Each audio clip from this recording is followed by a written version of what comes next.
Hi everyone.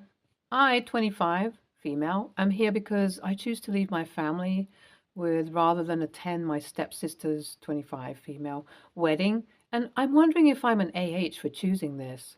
My father passed away when I was 6. I was very close to him and I did not take his death well. My mother was there for me, but she was not emotionally as available as I would have liked her to be due to her personality. She's a woman of very few words, and she believed that the best way to go through grief is to pretend the other person never existed in the first place. Hence, I had to cope with my father's death in whatever way I could. One of the things I did was I carried one of my dad's old photographs with me. It was a picture of him holding me as a baby. He looked really happy in the picture, and it was clicked right after I was born. It also had his handwriting on the back because he used to write the date and place on photographs. This picture was very valuable to me. When I was in middle school, I was the target of school bullies. I was a mousy and tiny girl, so I can see why they thought that I was a good target for it. I did my fair bit of standing up to them, but usually avoiding them and spending lunch in the bathroom worked better for me. One day I got cornered in the bathroom. My bully, let's call her Casey, decided to go through my bag while her minions held me down. She found the picture of my father that I had in my bag and she destroyed it. She stomped on it and tore it up. She found it funny as I scrambled over the dirty bathroom floor to get very small pieces of the photograph. I was very torn up about it, and our homeroom teacher decided to call both of our parents to talk. That was how my mother met her father. By 3 months after this incident, they started dating.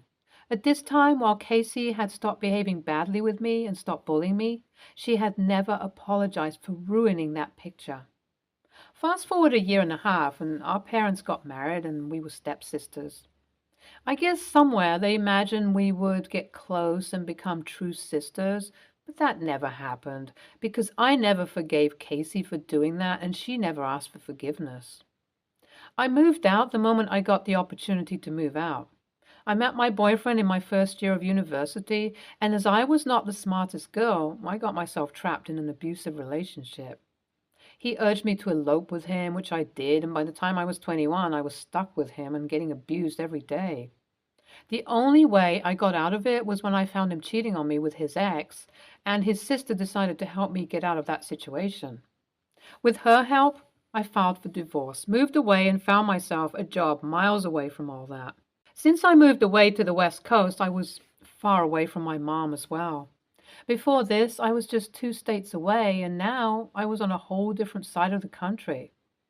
I have been here for about 2 years now, and life has been great. I can almost pretend that my past did not happen to me and that I did not end up going through the things that I did. My mom and stepdad did not quite understand why I left the marriage, as in their eyes, my ex-husband is the pinnacle of manliness and any girl would have been lucky to have him. That is why when he started dating Casey a year ago, they did not bat an eye. Every time I went home for Thanksgiving, my ex-husband would be there, and the way he behaved and looked at Casey was the same way he had trapped me into the marriage. I do not like Casey, but she is still my stepsister. So owing to that, I told our parents about the situation repeatedly, and they refused to listen. As I have mentioned before, they think that he's simply manly, and I was too oversensitive to understand where he was coming from. After having the same conversation where I point out the red flags and they dismiss them for the 5th time, I gave up. I tried to speak to Casey about this as well. I told her what I faced at the hands of EH and that she should be careful and not ignore the red flags. Her answer to my worries, "You're just jealous that I can make him happier than you have ever made him happy." I decided to keep my words to myself and let her do her own thing. I believe that it would be for the best way to take care of my mental peace and not feel like the villain every time I'm doing the right thing. Now, onto the incident that happened, which is causing me to write this post here. After a year and a half, I think, I'm not too sure, of dating, Casey and EH are planning on getting married in about 4 months. Casey, being the completely aloof person that she always has been, wants me to not only attend her wedding, but also wants me to be her maid of honor. Her delusions and wants of wanting to be close to me without ever apologizing for bullying me and destroying something so close to me, have been quite the source of entertainment in my life for the past 12 years, and it still has not lost its charm. I politely declined her invitation and told her that while I wish for nothing but the best for her marriage with him, I wanted nothing to do with her wedding. I did not want to attend it, and neither did I want to be the maid of honor. This did not sit well with her. She told my mom about this, who's extremely angry with me. In my mom's eyes, I never accepted Casey as my sister. She's not wrong. But she never quite understood why I refused to accept Casey as my sister. She told me that I do not understand the importance of family and I should be there for things like this despite being an antisocial burden on her shoulders. Her words, not mine. I told her that I would be present for a wedding of a family member, but I never considered Casey as my family. I never thought she was remotely my family because she never apologized for bullying me. She never apologized for destroying my father's picture, and my mom never gave me the time to adjust to her dating Casey's father before marrying him. When I spelled it all out for my mother, she did what she did best and dismissed me. She told me that she was not going to lead her life controlled by the emotions of a child. I told her that that was not what I meant and tried to explain that I did not want to control her life back then, and I simply wanted her to give me the time to adjust to her dating my bully's father. But my mother insisted that what I said was not the case. I just wanted to be a control freak and dictate her life. She even said that because of my controlling nature, my marriage did not work out. It was almost like she never heard of the abuse and the cheating, even though I had said it to her multiple times. After the conversation, I lowered my contact and my communication with my family. After a week of that, Casey called me and gave me an ultimatum. She said either I attend her wedding or I will no longer be on the will. I guess this was my mom's idea because she often thought that I was very materialistic, owing to my workaholic nature, when really I worked to sustain my childhood dreams that my mother never gave me the time of the day, too. So you can imagine their surprise when I decided that I would rather not be in the will than attend that wedding. That has led to a lot of screaming, shouting, and scathing voicemails from my mom and some from my stepdad who thinks I'm terrible, emotionally immature, idiotic person who does not know what to prioritize. I think that I should prioritize my mental peace, but I guess the unlimited barrage of hateful messages and voicemails have me wondering if I am truly in the right. So what do you think? AITA? Update 1. Thank you for validating my emotions that my mother dismissed so rudely. I appreciate that so many of you feel like my lack of sisterly affection towards Casey is understandable because of how she destroyed my father's picture. I understand that I am yet to move on from the hurt I felt, and I do believe that if I got an apology from Casey, and I was given time to get accustomed to my mother and her father dating, I would have accepted her as my true sister. But since I was not given that time or liberty, I feel like this is the only way I can deal with her. To everyone who's saying I should have gone no contact with my family from the moment they refused to support my escape from the abusive marriage, you guys are right. I suppose I just really wanted a family, even though I never felt held or accepted by them. I will go no contact with them from now on. Thank you for making me feel less guilty about this decision. Update 2. I have been no contact with my family for the past 3 months. They posted the pictures of the wedding and it seemed like an amazing ceremony. However, there were also several shady posts clearly referring to me. In those posts, my stepsister and mother expressed their disdain towards me. I can't say that I'm surprised. I believe I would have been surprised had they let it go. After going through all of those posts, I decided that perhaps blocking them on social media would also impact my mental peace positively, and so I did it. I must say, I feel much better now. I have been focusing on myself, and I've been thinking about going for a better job. I have not decided yet. Update 3. As you have guessed, Casey's marriage did not work out as well as she thought it would. They'd been married for about 6 months and she found her husband in bed with someone else. I heard that when she found out, she broke a few vases around the house, which is a pretty expected reaction. She wants a divorce, but our parents are not willing to help her out with it. I heard all of this from my friends as my family has not reached out to me. I'm not surprised at all. Since I've gone no contact with them, I got the opportunity to deal with the emotions that I harbor towards her. And I have realized that while I do not like her as my sister, I do not want anything bad to happen to Casey. Hence, I asked my friend to give Casey the number of my divorce lawyer. I do not know if she's going for it or not, but I hope that she ends up safe. That's pretty much all I can do and want to do with all the resources I have at hand. I can understand why you do not want to attend her wedding right off the bat. You do not date your sister's abusive and cheating ex. But with the backstory, I can also see why you are feeling the emotions that you are feeling. Your NTA, OP. Next story. So I co-parent with my ex. We were never married and they have custody of my son. Informal arrangement. We never went to court or anything, but we wanted to both have a relationship with him. He is over a year old now, and I've had him for many overnights, and we often do things together, including with both our families. I pay for part of his daycare tuition. I thought things were going well, but today my ex called me and said they need to take care of my son all weekend because their relative, not a super close relative, died, and they need to go to the funeral out of town and don't want to have to deal with my son on a plane or at the funeral service. I already had plans to go away for the weekend with friends, so I said no. Get a babysitter.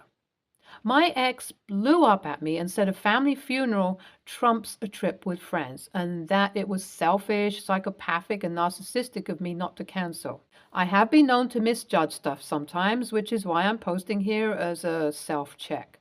But I really don't agree. I think I had existing plans. My ex gave me basically no notice, and I can't bring a baby on this trip. Long drive, not appropriate atmosphere. And especially if my ex is going to fling hateful words and insults at me.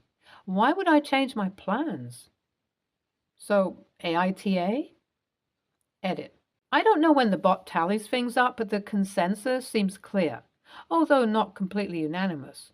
I do think some of the comments here are kind of harsh, since I do love my son and my intent was not to spite my ex.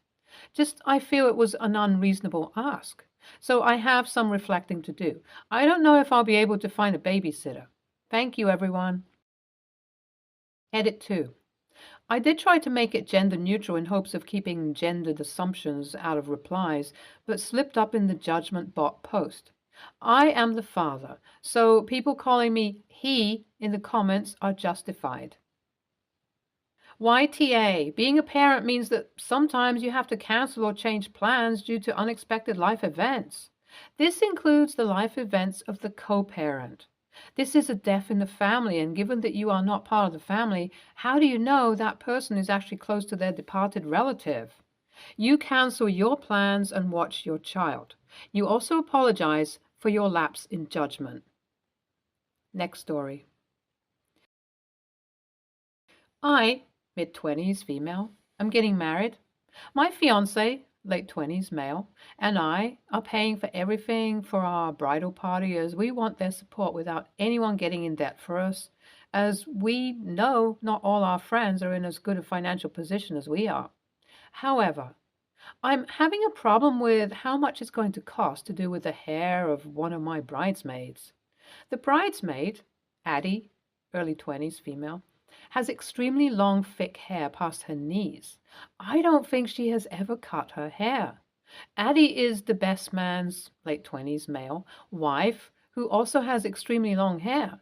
Due to the length of her hair, the hairdresser that I am using has advised that to do Addie's hair, it's going to cost double due to the current length, as they will need to dedicate just one person to do Addie's hair, as it will take much longer to do her hair.